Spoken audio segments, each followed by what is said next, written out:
ನಮಸ್ಕಾರ, ಲಿಯಾಶ್ರೀ ಕಿಚನ್ಗೆ ಸ್ವಾಗತ. ನಾನಿವತ್ತು ಫಿಶ್ ಫ್ರೈ ಮಾಡ್ತಾ ಇದ್ದೀನಿ. ಅದಕ್ಕೆ ಬೇಕಾಗಿರೋ ಪದಾರ್ಥಗಳು ಏನು ಅಂತ ನೋಡೋಣ ಬನ್ನಿ.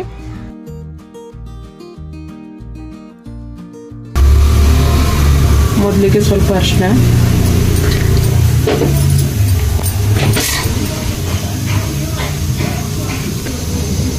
ಒಂದು ಚಮಚ ರೆಡ್ ಚಿಲ್ಲಿ ಪೌಡ್ರು,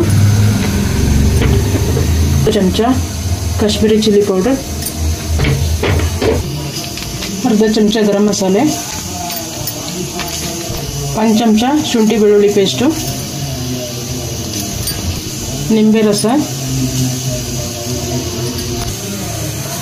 1-2 ಚಮಚ ಎಣ್ಣೆ, ರುಚಿಗೆ ತಕ್ಕಷ್ಟು ಉಪ್ಪು.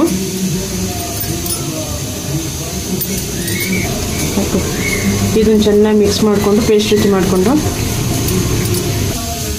ಈಗ ಪೇಸ್ಟ್ ರೆಡಿ ಇದೆ. ಅದಕ್ಕೆ ಫಿಶ್ ಹಾಕ್ತೀನಿ.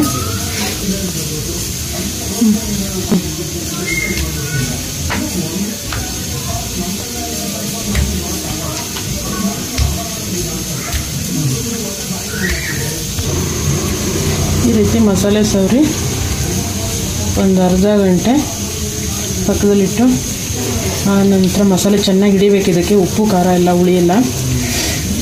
ಆ ರೀತಿ ನೆನೆಸಿ ಒಂದು ಅರ್ಧ ಗಂಟೆ ಇಡೋಣ. ಈಗ ಮಸಾಲೆ ಎಲ್ಲ ಹಚ್ಚಿಟ್ಟಿದ್ದೀನಿ. ಒಂದು ಅರ್ಧ ಗಂಟೆ ಆಗಲಿ, ಆನಂತರ ಫ್ರೈ ಮಾಡ್ತೀನಿ.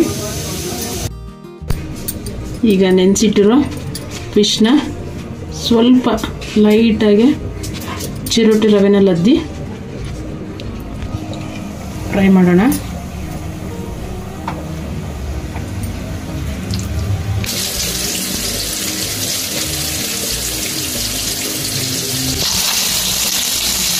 ಸಿಮ್ಮಲ್ಲನ್ನು ಚೆನ್ನಾಗಿ ಫ್ರೈ ಆಗಬೇಕದು. ಈಗ ಫಿಶ್ ಫ್ರೈ ರೆಡಿ ಆಗಿದೆ. ಟೇಸ್ಟ್ ಮಾಡೋಣ ಬನ್ನಿ.